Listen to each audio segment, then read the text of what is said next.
Welcome. I'm Sebastian Mahfood, and you're listening to WCAT Radio, the on-air wing of En Route Books and Media, bringing you the dulcet sounds of Catholic wisdom. Welcome to Church History. I'm Teresa Holman, Father. Thank you, Teresa. Good to be back. Thank you. It's good to have you here and good to talk about church history again. And I think I'm just going to start off with this today because you handed this to me, and I'm very excited about it. Father has developed I'm going to change my mind. I'm going to let you tell about it, and then I'll tell you people how we can get a hold of it. Good. Well, I'm quite excited about it, too, actually. It's a Reformation Chronology, and it basically goes from Wittenberg with Luther and the 95 Theses all the way up to the closing of the Council of Trent. And one of the things I realized as I was looking and preparing these programs is that we're dealing with 47 years of some of the most complex history. Everything's going on at once.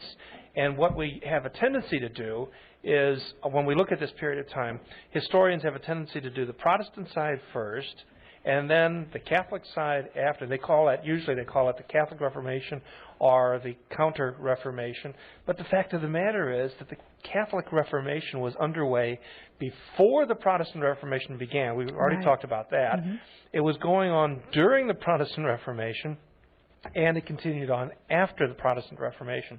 So these 47 years are pretty complex. And so what I did was, using the theme we've been doing all throughout these sets of programs, is I've taken movements that are radial, that is to say, movements that are united to Rome and bringing the church together. And I had one column, and all the events that take place that are radial, that bring us together. And then the second column is tangential. That is to say, all those movements within the church that take people away from the center, out of the church, and splinter the church. And then over on the far right side, I had all the events that are secular. They don't necessarily have anything to do with religious history. A lot of it's military history, actually. And yet they impact on what's going on in the religious history of the period. So anyway, there's the three columns, and you have dates that run, as you can see, from 1517 up to 1563. This is not comprehensive. It's not everything that happened, but it's pretty much of the most important things that have happened during that 47 years. And you'll see that there is considerable overlap of things happening. I found that to be a much clearer way of looking at this era rather than doing the old standard Protestant Reformation, Catholic Counter-Reformation kind of a thing, because it's not accurate. That the old way of teaching it is not really accurate as to what happened. Looking at it, I think there are two or three lessons for us before we hop into the lesson for today. And one of the lessons is that you can see there's a whole lot of things going on in the tangential column. A lot of action. And if you look at it one after another, what you're going to see is Christendom falling apart or being torn apart. This is not a reformation of the church. What it is instead is a splintering of the church. Got a wonderful book with me I brought in. Just would recommend it to anybody who has a lot of time and loves reading. This is by Warren Carroll, the former president of Christendom College, the founder of Christendom, who gave up the administrative post a number of years ago to go back to the classroom. I'm very thankful he did, and to writing. And he's now finished his fourth volume in the history of Christendom. This particular volume is talking about the Reformation era, and he titles it The Cleaving of Christendom. And that's really what happened. Anyone who wants a lot of information, and this book is like 750 pages long, it wants a lot of information of what was going on in this era. Warren Carroll is excellent and uses a lot of really solid sources, like Ludwig von Pastor's History of the Popes and a number of others. But there you have, so that's one observation you could have, is that there is a lot going on in the tangential column. In the radial column, that is to say, the papal column, the Roman column, you don't find as much going on, especially at the beginning, and then toward the end it picks up. And you have to ask the question, why? And a lot of times you have this impression that the popes are kind of sitting on their duff. Well, there is a succession of popes. A number of popes don't live a long time, and so they're not really able to reform the church. A number of them came in to reform the church and then died relatively young. Pope Adrian is an example of that. Dutchman, no sooner gets down to Rome, begins reforming the church, and then dies. So that's part of it. But I think there's something even more important. And what it is this. The Catholic Church understood perfectly well that to bring about a true reformation of the church, they needed a council. They learned that, remember, back in the papal schism, just a century or so ago. And they knew that they had to have a council to do this. Now, to have a council, you need two things, and they discovered this also through the Council of Constance. Number one, you have to have a legitimate pope call a legitimate council. They learned that lesson with that, the fake Council of Pisa and the fake popes and all of those, the anti-popes. The second thing they learned that they needed was an emperor who could support that council. Right. Remember that the Emperor Sigismund was that leader. Now, what we have now is Charles V, and we're going to take a little look at Charles V later on. This is a man that had too much on his plate. That's all there was to it. But the other thing is this. For Charles V, in order to bring about the support that the Pope needed to have a council, he needed some things too. And the first thing he needed was peace. He needed peace. And there were two people who were going to make sure that he did not get it. And one of those was the King of France, Francis I. And we'll be seeing quite a bit about him. This guy is a real fly in the ointment. And then the other is the Ottoman Turkish leader, Suleiman the Magnificent. If you look over on that secular column, I mean, he is on the move. The Turks take Cairo in 1517, the same year as the 95 Theses. Later on, then, he becomes the leader in 1520. Then you have Belgrade falling, Rhodes falling, Hungary being attacked, Vienna itself being attacked. There are just it's a horrible attack both by sea and by land against the Christian Europe, and it's Charles V that has to defend Europe. In order to do that, he needs troops. Right. And that means that he needs, including German Protestant troops. And that's why he goes so light on Lutherans. Okay. Well, we'll see all of this as it plays out. But as I say, it's a very complex history, those 47 years. So I thought that chronology would be something that would be helpful, keeping all this together. Well, I can see it definitely will be helpful. And I'd like to offer, and Father has made this offer, that anybody who would like a copy of this, that they may send. We think what will work best is if you send a self-addressed envelope to the radio station. Her address is 3515 Hampton, St. Louis 63139. And just mark on there that you want a copy of the chronology from Father Witt. And I'll see that gets to you, because it really will be especially helpful in talking with through these programs. But I think in your own study and just looking at it alone is very interesting, and seeing how they fit together, I think, really makes a big difference. Yeah. I really appreciate that. Thank you for doing that for me. Certainly. Okay. Well, last time we were together, we began to see the cleaving of Christianity, Christendom. We saw already that Luther had taken a large number of mainly Germans out of the Catholic Church. And so you begin having the building of a Lutheran Christianity. At the same time, almost immediately, Zwingli, another priest, dropout priest, who forms his own group and spends a lot of time arguing with Luther. You have another man in the middle who is trying to bring the two together unsuccessfully. he also is a former priest, a former Dominican, Martin Bucer, from the University of Strasbourg, and so he's sort of like in the middle. You have these gatherings, these colloquies, like the Marburg colloquy, trying to bring the Protestant side together to offer some kind of an alternative to the Catholic Church. They can't do it because their proposition is itself toward a tangential movement, an individual movement, and so you have people like Münzer, Thomas Münzer, who himself is a former priest also. There's a lot of former priests in this group.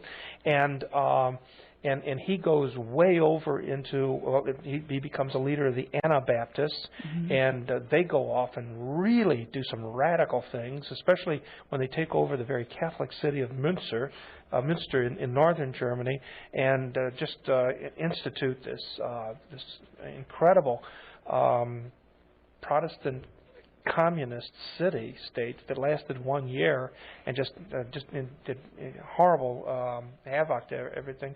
So all of this is taking place, and then we'll see John Calvin coming in and introducing a whole new series of changes on the tangential or the Protestant side. But before we do that, I want to go back over and spend a little time in England. Okay, here's the situation in a Catholic country in which we have a Catholic king who has defended the faith, in fact, received special honor from the Pope as being a defender of the faith. And we're going to see how he ends up taking the church once again and ruining a beautiful Christendom in England, one of those great centers of Catholic faith, and is going to take England away from the church, and but at the same time try to do it in such a way that he is going to think that he is keeping the Catholic Church in England. Well, we'll see how that happens and how that's not the case. But I thought it would be better for us to spend some time in England and then get back over into Switzerland and look at John Calvin. Okay? Yes.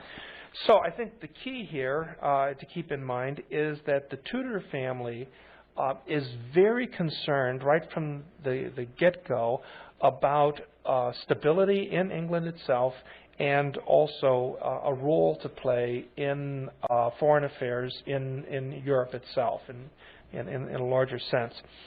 One of the things to always keep in mind is that the Tudors are so aware that England has just gone through a terrible civil war.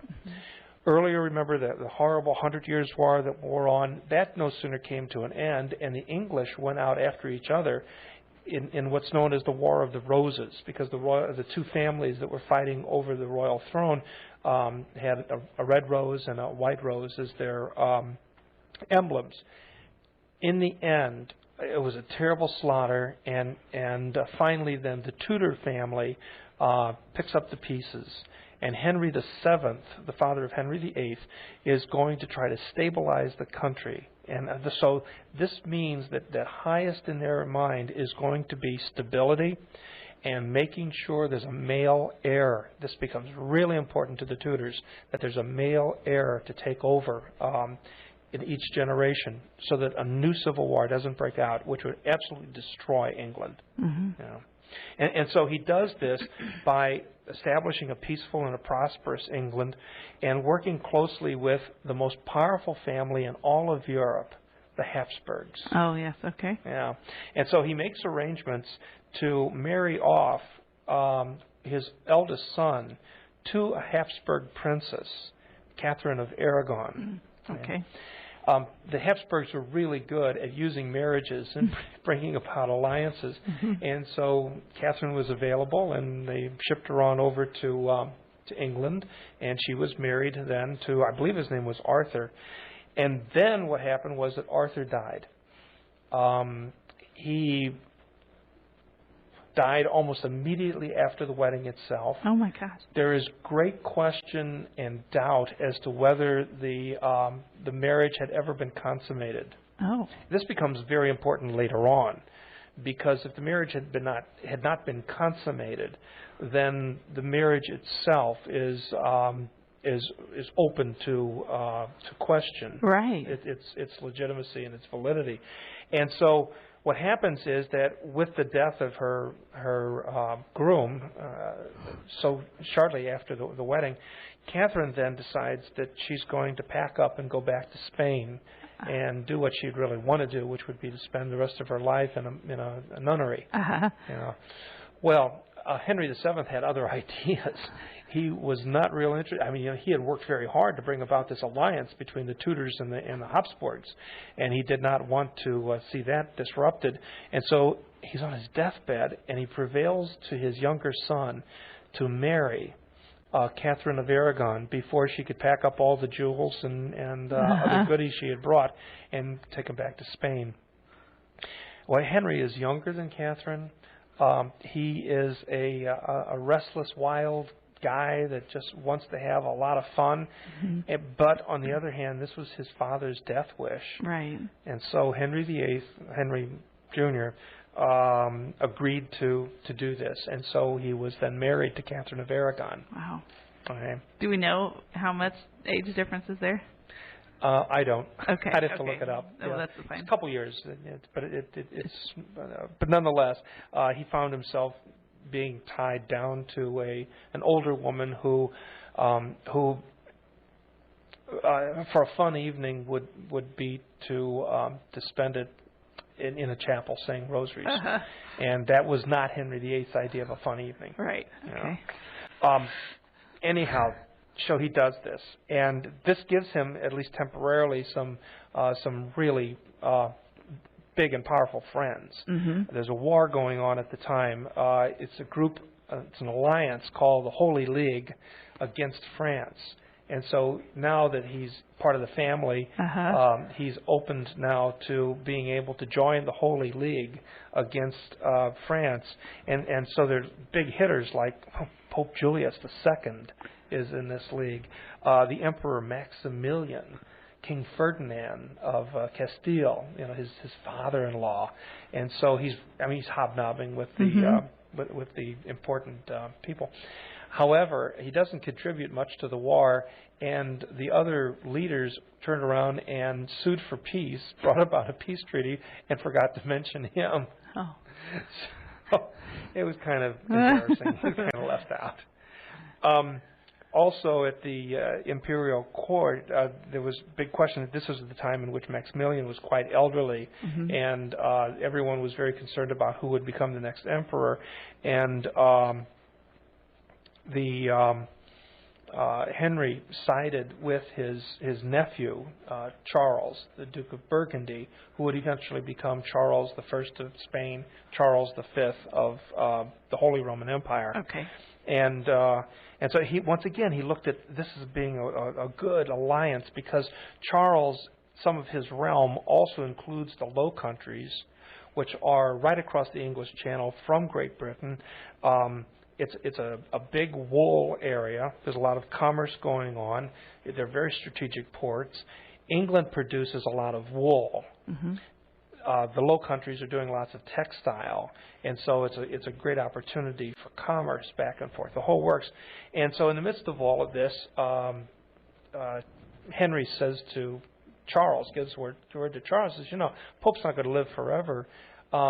Would you support an English bishop as the next pope? And Charles's response back is something like, well, it's a possibility.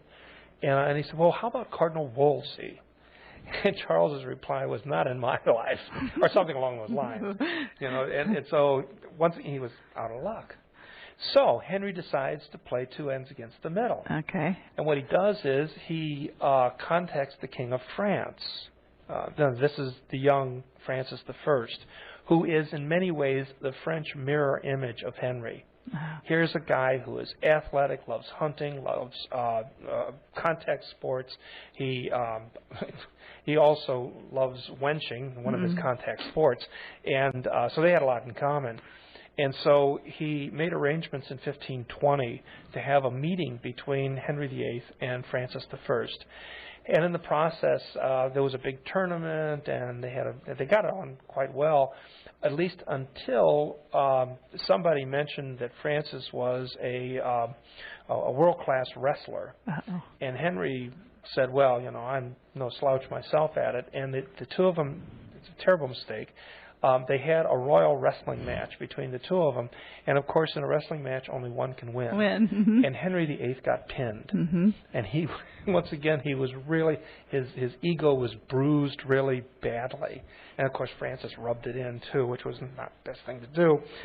The next year, another war broke out between France and the Habsburgs. And once again, Henry found himself joining up with Charles as a junior partner.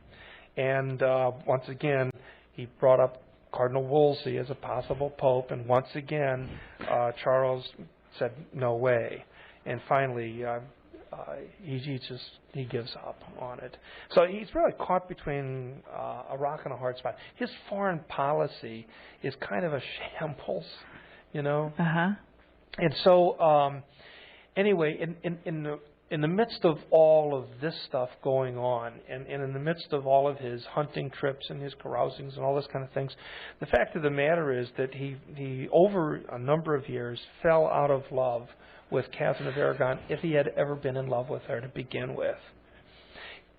He had even convinced Pope Julius II to send a letter to Catherine telling her, this is the Pope, writing to the Queen of England saying, please do not pray so much.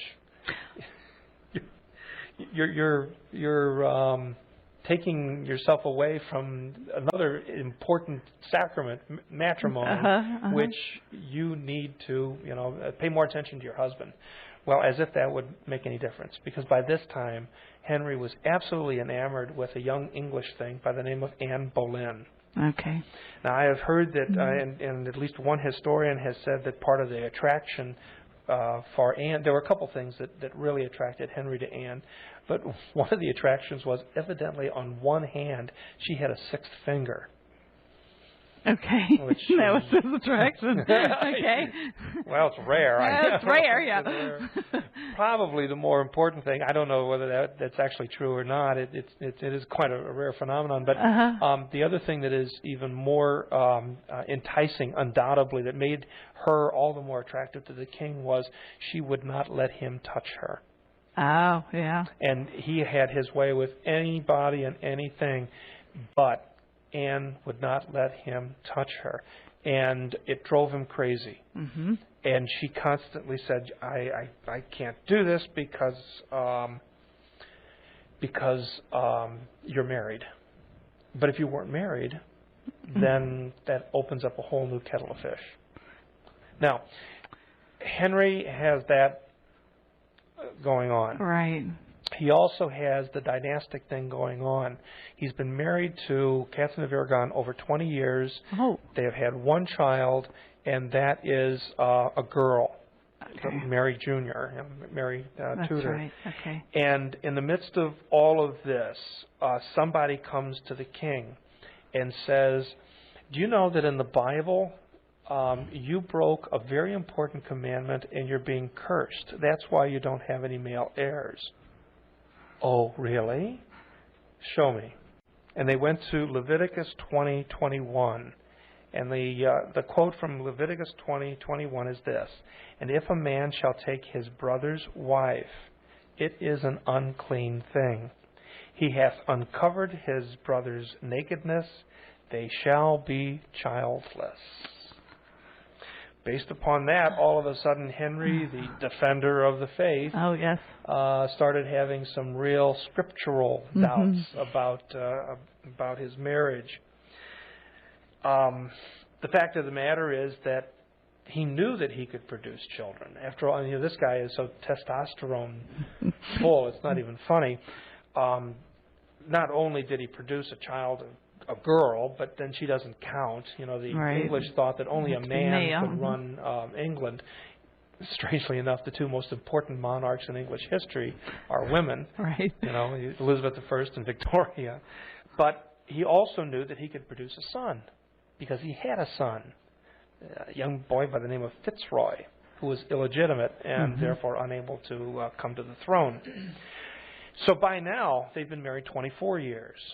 And with this, Henry then writes to the Pope and says, "My Lord, you wouldn't guess what? I just discovered that I had this terrible sin, and that's why I'm childless, and this marriage was not a marriage at all, and so we need to have an annulment."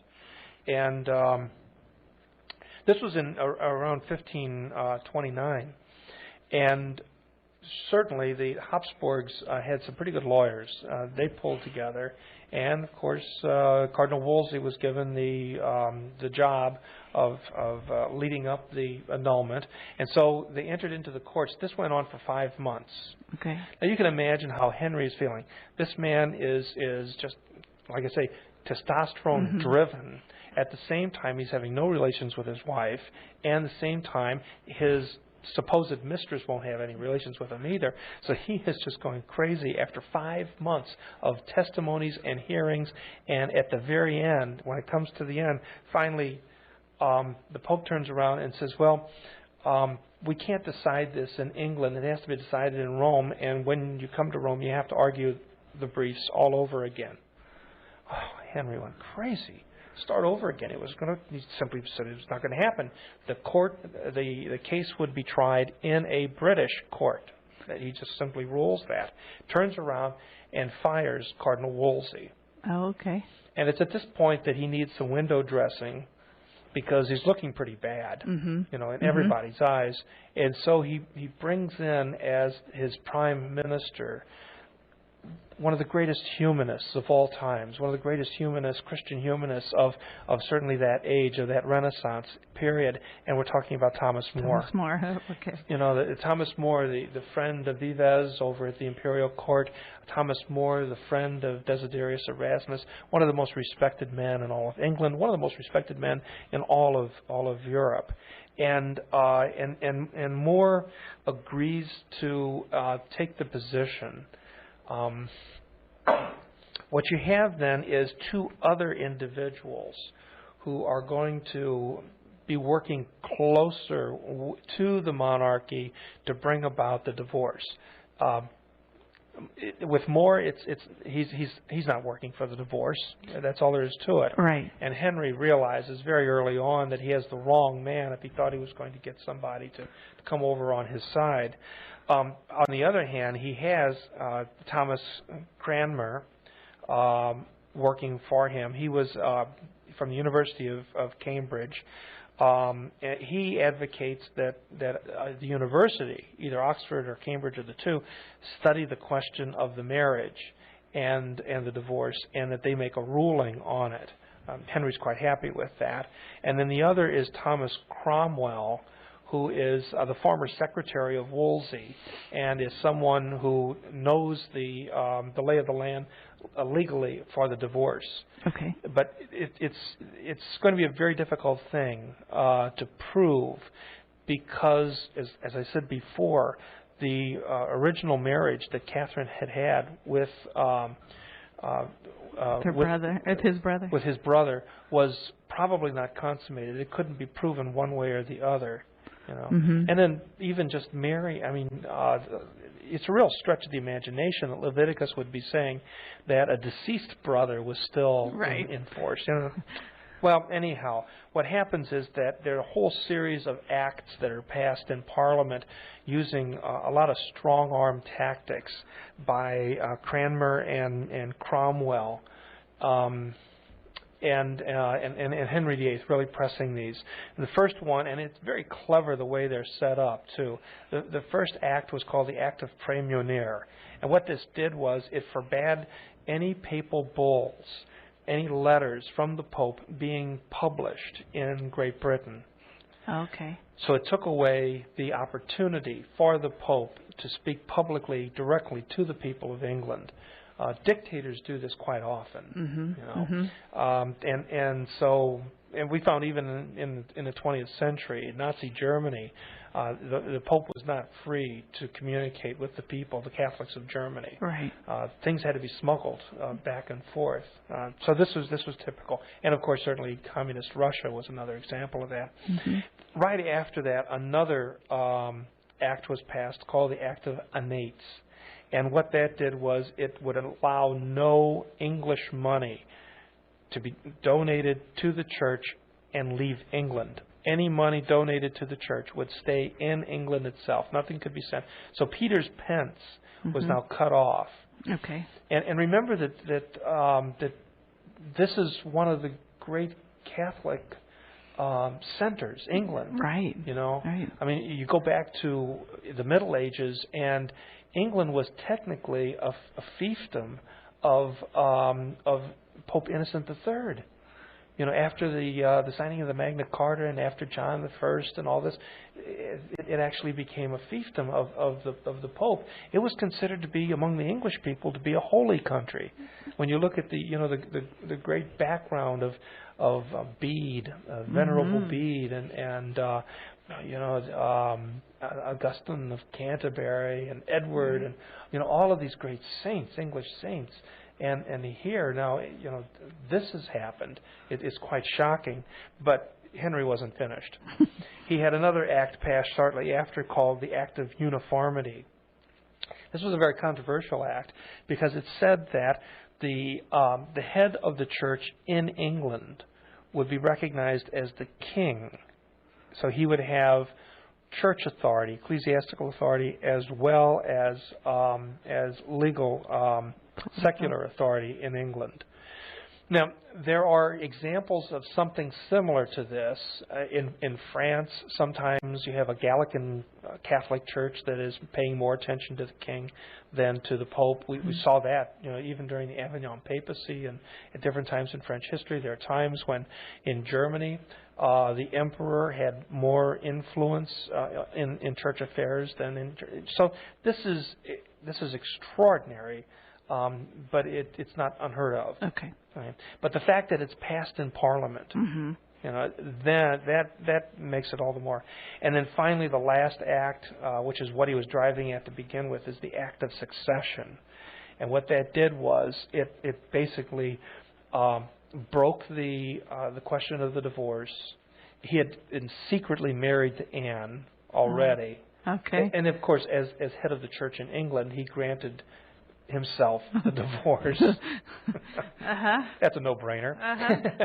And so then in the Act of Succession, it recognizes that the offspring of his new bride, Anne Boleyn, would be the legitimate heir, assuming, of course, that it'll be a boy. Right. Of course. Anne had had promised. to be.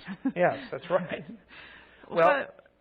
Go ahead. What affected Henry's manipulation of the Parliament during the divorce caused the Parliament's power? Did they grow? What happened? They had to have gotten. I'm sorry? They had to have grown. Yes, they really did. And constitutional historians who look at English history and the development of the English Constitution, the unwritten Constitution, look to this as a big leap forward in parliamentary power. Because now Parliament's going to have a long way to go, a couple more hundred years before it really has that kind of clout, and they'll go through a terrible civil war a generation later, which will be both religious and constitutional. But what you find now is, for the first time, a monarch going to the Parliament and saying, "I need you to pass this act." The very term "I need you" means something. Right. Since the Middle Ages, and certainly the document that was signed on the fields of Runnymede in 1066, the Magna Carta, you have the beginnings of a sense of a balanced government, a government in balances. But really now, these four acts, and the fact that the king goes to Parliament and gets these acts passed, really sets Parliament up. What you'll see later on is that his successors will also go back to Parliament, whether it be Edward, who does succeed him, Mary Tudor goes back to Parliament, Elizabeth goes back to Parliament. So Parliament it becomes really the forum for civil action, legal action within England. And I think it's underestimated so often that these four acts had been done by Parliament and not by royal decree. Yeah. So really, this was the first big move of a Parliament in in government.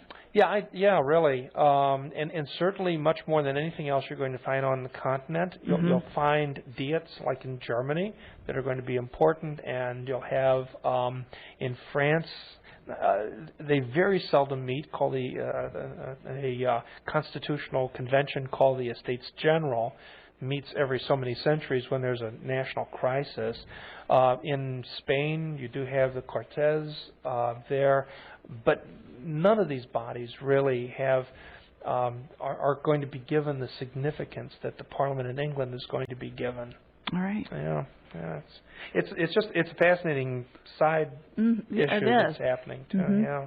Besides just the church history, it's parliamentary history. Right. Is also being made. The government. Yeah.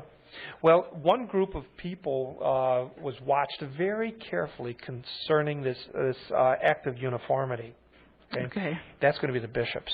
I mean, how can the bishops possibly? They're in union with the Pope. How can they possibly turn around and say, well, it's the king who actually calls the shots in the church in England? And so they met in 1531. The bishops met, and they looked this thing over, and they thought, what are we going to do? And what they did was they said that they would recognize the Act of Uniformity, that they would recognize the legitimate leadership of the king of the church in England, quote, as far as the laws of Christ permit, unquote. Okay. Well, you can imagine Henry is probably asking the same question that all of us are asking right now. What does that mean? Exactly. Yeah. So they wiggled out of it. But they could only wiggle so far. Ultimately, what happened was he goes back to Parliament again and gets another act called the Treason Act. And this act was very, very clear. You have to choose. Now, by this time, Elizabeth has already been born. In fact, Anne was pregnant at their wedding. Okay. And they had to choose. Now, who is the legitimate successor? Is it going to be Mary or is it going to be Elizabeth? And if you answer that wrong, you'll lose your head. And it was based upon this that you have then the arrests that take place, the high-profile arrests. First of all, the Bishop John Fisher is brought into the Tower of London. He is badly abused, and then is told that if he that they just wanted an answer, and they let him go, and he answered wrong, and so instead of letting him go, they used that answer in a trial. And he was found guilty and was had his head chopped off. Right. Shortly after that, Thomas More also was brought in. We're going to talk more about Thomas More a little bit later on, but he also was arrested, sent to the Tower of London, and then was also executed. And as I say later on, when we start looking at this incredible bevy of saints that comes up in the latter part of this 47 years, I want to say something about Thomas More. He dies in 1535, right in the middle of all the confusion. So the movie Man for All Seasons, was that historically accurate? Yeah, that was a great film. Oh, 1966, classic. I think it was. Okay. And I just saw it again a couple of weeks ago, and I got the DVD and saw it. It really is. I loved it from an historical point of view. It's accurate. It is. You know? Okay. And it also is a portrayal of a man who is absolutely incredible. Here is a rock in the midst of a sea of uncertainty. Right. This man knew right from wrong, right from the very beginning. He was also bright. He was also a lawyer, well trained, and he knew not to put his head in the noose unless he absolutely had to. But after the Treason Act, he knew that the game was up. It was time. It was time. And he went to his death as honorably as can be. I remember in his correspondences, and I think with Erasmus, who died just a year after his death, they used to always sign at the bottom, they'd say, "Pray for me as I for thee, that we merrily meet in heaven." So it's just a magnificent man, and a great film. I'd really recommend it. Yes, definitely. It's at this point that that Cranmer and Cromwell come up with an idea for making money for the king. King's always interested in money. They turn around to him and they say, well, you're the head of the church in England, and there are problems in part of your church. And he goes, oh, really? Like where? And he goes, the monasteries. Monasteries have huge land holdings. They've got cattle, they've got sheep, they've got grain, the whole works, to support these monasteries. They've been around for centuries. Breweries, they've been around for centuries. And the monks support their effort through ora et labora, right? Through their prayers and through their labors. And they, just the fact of the matter is, they're some of the best laborers, and maybe it's the motivation. But they do some of the best work in Europe, and so these are real plums for them to grab. And what happens is that in 1536 they set up a commission announcing that there are abuses taking place in some of the little monasteries, and they wanted to investigate them. So they get this investigation going. What they did was they went around to the little tiny monasteries, and they came up with these reports. These are fabricated reports about all kinds of sexual abuse taking place, promiscuity, the whole works. And what happens then is that the king says, well, we can't have this, and they closed the monasteries. They suppressed the monasteries. They gave the monks the opportunity to either leave or to receive a small pension for the rest of their lives, a little tiny portion of what the monastery was actually worth. And so those monks ended up doing that. The large, really famous monasteries watched this with horror. And sure enough, a couple months later, in come the commissions. They have the same findings. They're all trumped up. All the work that's been done, historians studying the history of the suppression of the monasteries in England will show you that it's just a land grab is what it is. But the big monasteries also succumb to this. And as a result, there's lots of money that comes into the treasury, and also a lot of the early supporters of the king now receive receive some of this land as gifts for being loyal to the king, and tying them, of course, all the closer to Henry VIII. One of those is Ampleforth Abbey, which is familiar to us St. Louisans because it's tied so closely with the Abbey, the former priory in West St. Louis County. And a number of years ago, I met a British historian at a conference in Memphis, and we were talking, and he found out I was from St. Louis, and he mentioned about the priory in St. Louis, and mentioned that he had been, his son had gone to the school at Ampleforth, and he mentioned, did you know that we're mentioned in a fairy tale or in a rhyme? And I said, a child's rhyme, and I said, no. And he said, yeah. I said, Little Jack Harner. And I said, what? And he said, Little Jack Harner. Jack Harner was actually a nobleman who had done favors for the King of England, Henry VIII. And as a result of that, his family received Ampleforth Abbey as this gift from the king. And so the little thing goes in, little Jack Harner sat in the corner, and remember that he sticks his thumb in the pie and he pulls out a plum. Well, the plum is the abbey. And that's where that little story came from. It's kind of fascinating. Well, the same year that Henry got all this wealth, he also fell out of love with Anne Boleyn. And she wasn't producing any male heirs, and she wasn't as exciting as she used to be. And so there were some charges made. We're not really sure whether they were correct or not. That might well have been. I think she was a little promiscuous too. But the long and short of it was that two gentlemen of the court were tortured, and they admitted that she was having an affair with two musicians from the court who were shown the racks and the torture instruments, and these musicians began to sing and told the king whatever he wanted. And the long and short of it was that Anne Boleyn was then taken out and executed, had her head chopped off for treason to the king. The very same day of the execution of Anne Boleyn, the marriage license was signed between Henry VIII and Lady Jane Seymour. Quick relationship. Yep, yep. There, he does have a son. Little Edward is born, but Jane dies in birth complications. So he now has his son, but at the same time, he's now a widow twice over and a divorcee on top of that. Mm-hmm. Okay? Well, he then turns around, decides it's time to do a Habsburg trick and marry for diplomacy's sake. Mm-hmm. Mm-hmm. And so he sends over to Europe Thomas Cromwell, and he's to find a suitable wife for Henry, the King of England.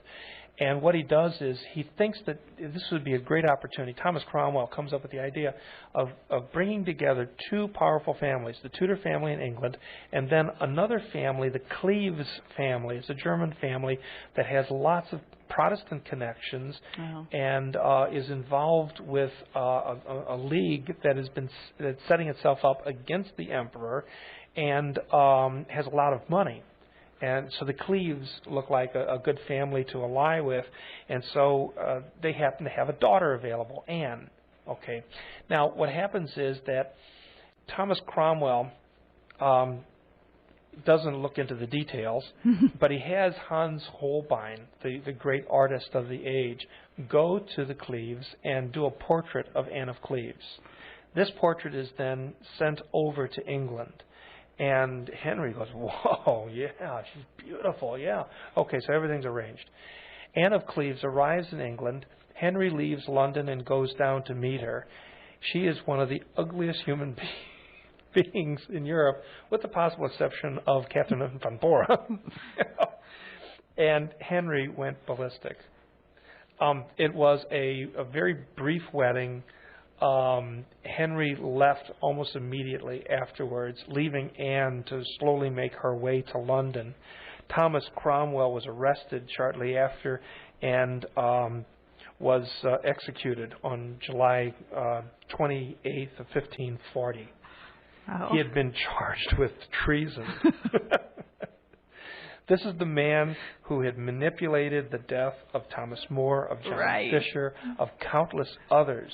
He's the one that had orchestrated the confiscation of the monasteries, had given 11 of the best ones to his nephews.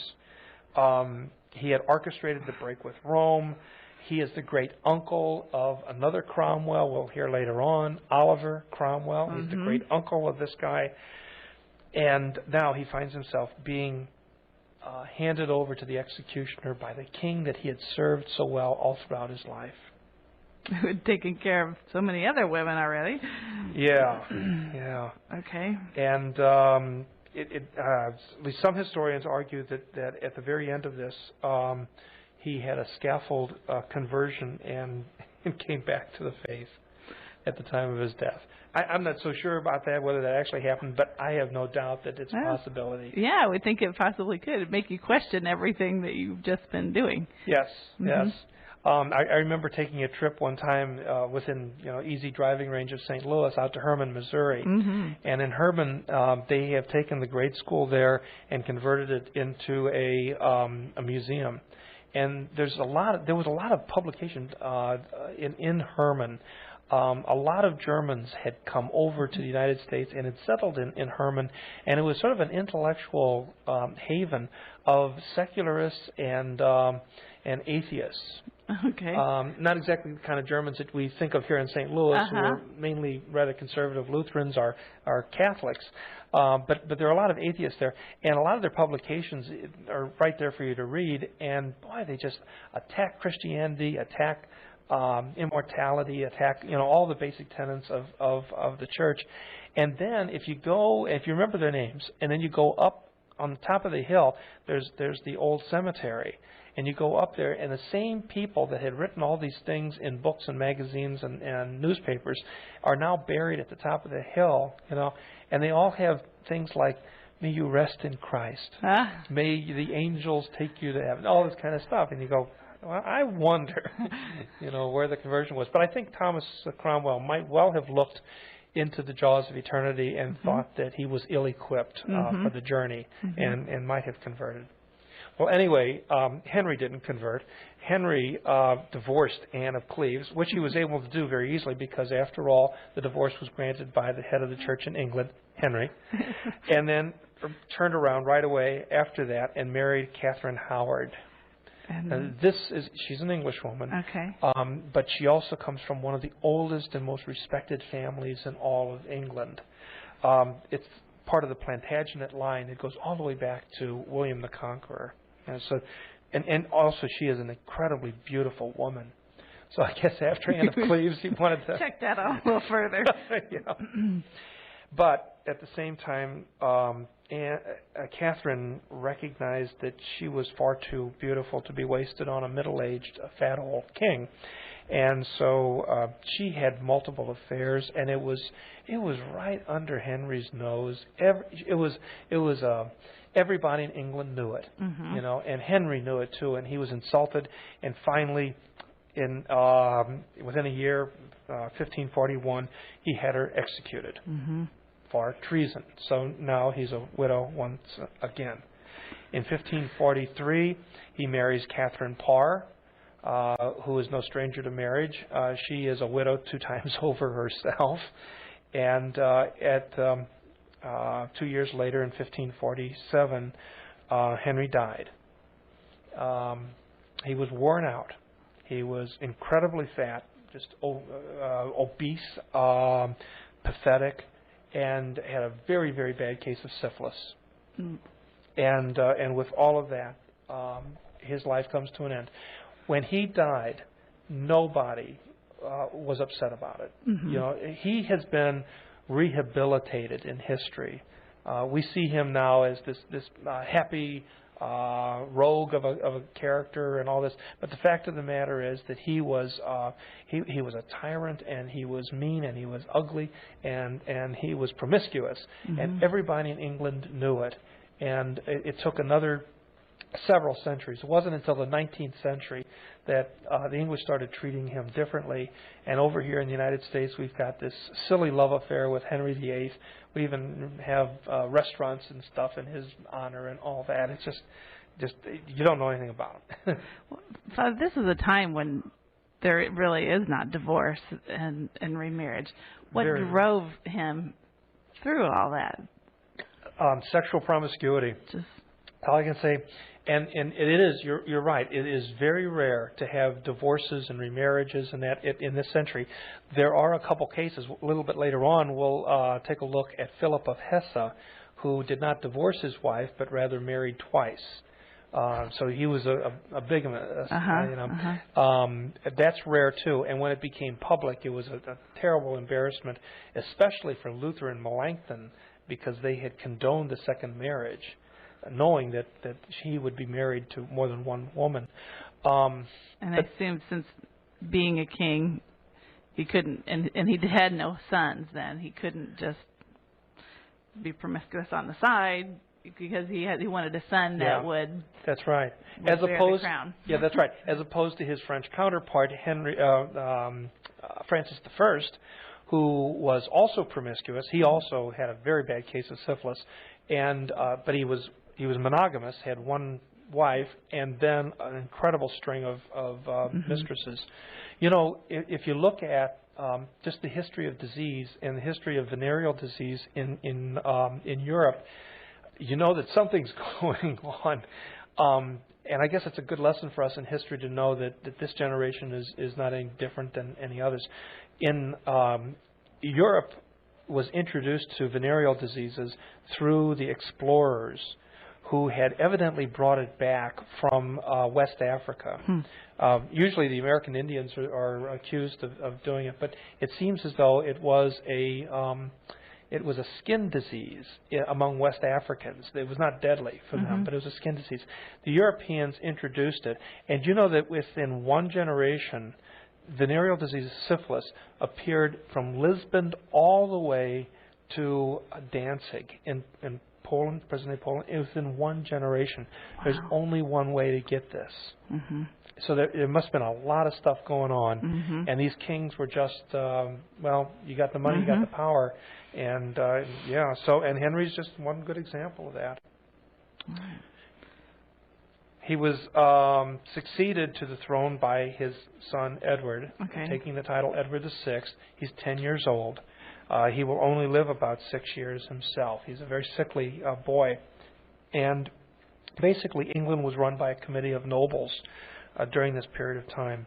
The single most important thing they had to deal with, first of all, you try to keep the kid healthy and so he could grow up and have children and continue the line. That, of course, doesn't succeed. But the other priority that they had was regularizing the relationship between the church and mm-hmm. the government mm-hmm. in England. What is this going to look like?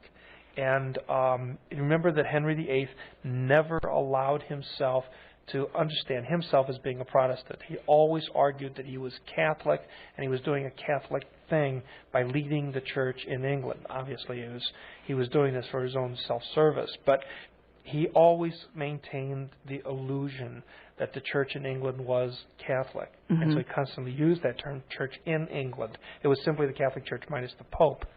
On the other hand, the nobles recognized this as being a farce. And they begin moving, trying to figure out, it's going to be a Protestant church.